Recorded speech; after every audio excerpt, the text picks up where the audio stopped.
Good afternoon, welcome back to my channel. It's been a long time. I shouldn't have left ya. If you know that song, thumbs up. If you know the song that I was attempting to kind of rap, put it in the comments. And while we're at that, please, before we continue on here, can you just like the video? Because apparently likes and subscriptions are the metrics that help push your video out. And I'd like my content to be pushed out, because who wants to be doing this to no avail? Obviously, I want something to happen here. So if you could like the video, subscribe, and if you feel led, let's have a chat in the comments.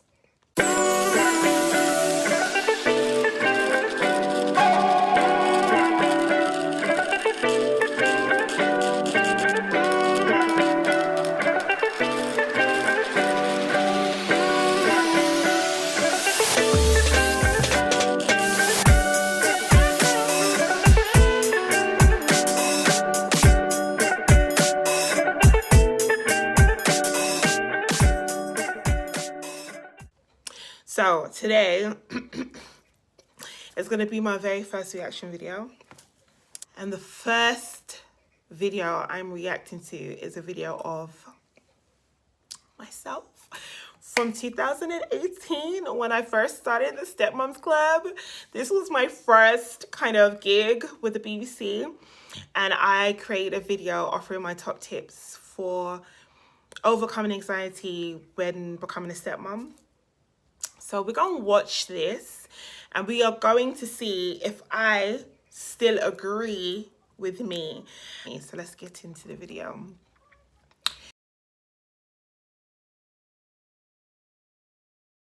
I am Priscilla Opinion, and I am the founder of the Stepmums Club that was set up to bridge the gap between birth mum and stepmom and to challenge the wicked stepmom narrative in the media.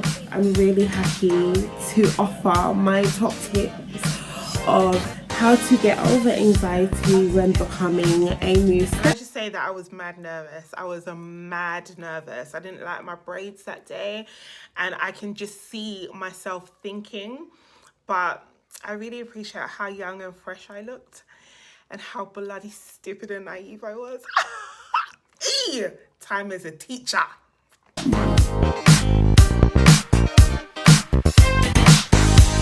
You as a stepmom present a new narrative for a family that had already existed before you.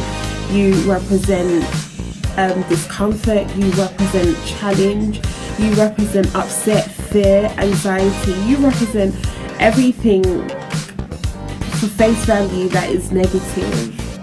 It's not you. You literally could be anyone.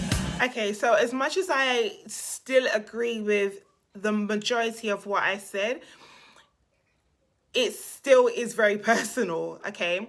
So you could have been anyone, because there are some exes that look at the new woman, if you like, and it's nothing in particular about you as the new woman. You're just the new woman, and that gets the exes back up. But also it can be very personal, and even if it doesn't start off as personal, it can become personal. And when you are privy to like the hate or the animosity or whatever kind of negative reaction you're now aware of, it could have become personal at that time. It could have been a way that you greeted or did not greet it. It could have been something that your stepchild said fondly or like quite negatively about you. It could be the way that you dress, and they may think that you dress just like them, you're trying to copy them. It could be so many things that are definitely personal to you as an individual. And so as much as it doesn't have to be personal, and you can choose to see it as this person, like the ex struggling with their partner moving on for whatever reason. It doesn't have to be that typical reason of, oh, she wants him back. It definitely can be personal. It just depends how you want to look at it. So, sis, I hear you, but I'm not all the way with you, but let's see. You literally could be anyone. Don't take it personal. just allow everyone time to adjust. If you want to take it personal, that is a prison that you can contain yourself in. That's absolutely fine. I definitely think that you should try and adopt any kind of coping mechanism, coaching technique, therapy session, whatever you need to do, community support that will help you get to a place of not taking it personally. I would recommend it. Absolutely do what you can do to be proactive. Sorry, I was eating a cereal bar. To be proactive about not taking it personally, not letting it overcome you. But where I say just allow everyone time to adjust, as much as everyone needs a grace period, you have to decide how long that grace period is. Some people take years. Some people take years to adjust, okay? Some people take months, and months is just too long for you. And some people get over it pretty quickly. But what I will say is a way to measure your grace period is by enforcing some boundaries right from the jump off. And when them boundaries are in place, it kind of forces everyone to find their lane and stick to it.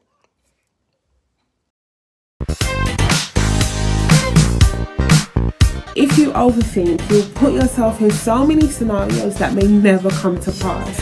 I'm so cute. Am I not cute? If you overthink, you... So do yourself a favour and live in the present. Only think about what is happening now. I agree with that. Overthinking, it leads you to loads of avenues of assumption. And I think when I'm saying live in the present, not in like your present stress, but try and find joy in the position that you're in now.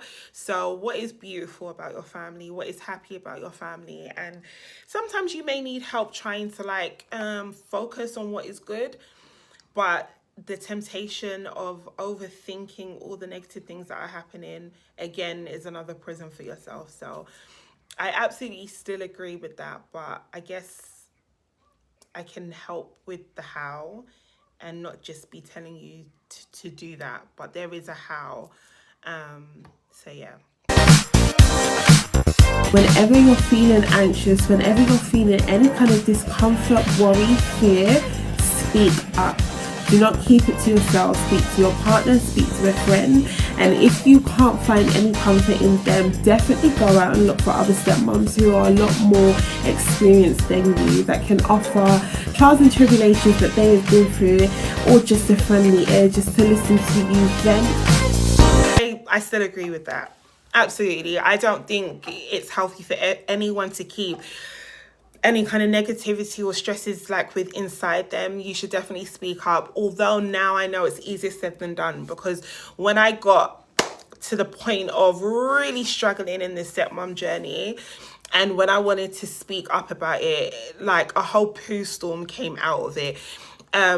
Threats were being made, children were being withheld, people were being accused and being accusatory.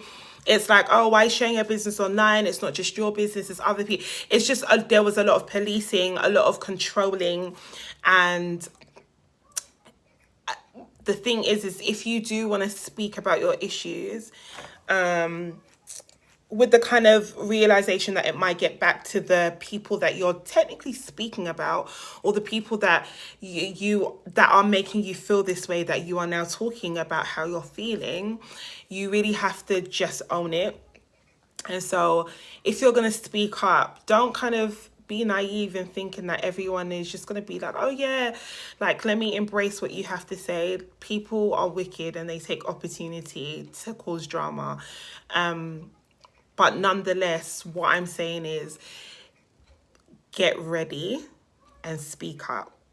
Don't, if you're not going to be ready, be quiet, because that doesn't help anyone. The options here are find a way to get strong and then speak up, and then get stronger in the truth of what you're saying. Now, this is something that so many women, birth moms and stepmoms, have told me, and I have learned in time to take this on board, that actually all I can control is what happens in my house. I cannot control my stepchildren's parents. I cannot control the way people think about me, the way people think about step parents, the way people think about blended families. All I can think about is how to make my stepchildren happy, how to make my birth children happy, how to make my husband happy, and how I can make myself happy in that family set. So only focus on what you can control and let everything work out the way it does, because you'll drive yourself nuts trying to make that work for you. I completely agree. I can completely agree with that. Definitely find a way to make your family your haven. And if it means you have to cut some people off, set some boundaries here and there, reevaluate your values, recreate the definition of what family looks like, stands for, absolutely do that. Do whatever you need to do so that your home can thrive and you can thrive within it. Don't let anyone on the outside of your household make the inside of your household a war zone for you. It's meant to be your place of serenity, peace, joy, happiness. And so that's where all your efforts should be in. And so, yeah, I have to say 2018, 19, 20, 21, 22, 23. So that's 5 years on, and I've been a stepmom for about 9 years now. I'm going to say I was bang on the money. I mean, I was a clued up little one. Having said this, everything I've said in this video, and probably even now, is easier said than done. But obviously now I've got the coaching techniques. I've got the grace of the Lord Jesus Christ within me.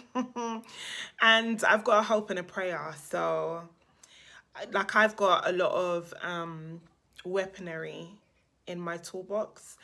Whereas before then, I think I had a lot of head knowledge, but not a lot of experience. And I had not overcome much at this point. You know, it was hard then, but it was hard then in a sense of that's what led me to create the Stepmums Club. But my goodness, it got harder. It definitely got harder. But that's another video for another day. So I hope you liked my first reaction video. If you liked it, please leave me a comment. If you want more like this, absolutely let me know. And if there are any videos out there that you would like me to react to, definitely link it to me on my Instagram. And yeah, I'll see you in the next video. Make sure, please, can you just like it, because I see the views and you're not liking the video. Like, even if you're not going to finish the video, just like it, man. Come on, don't cost you nothing. But anyway, I'd like to say I'll see you soon, but who knows? Who knows? Ciao.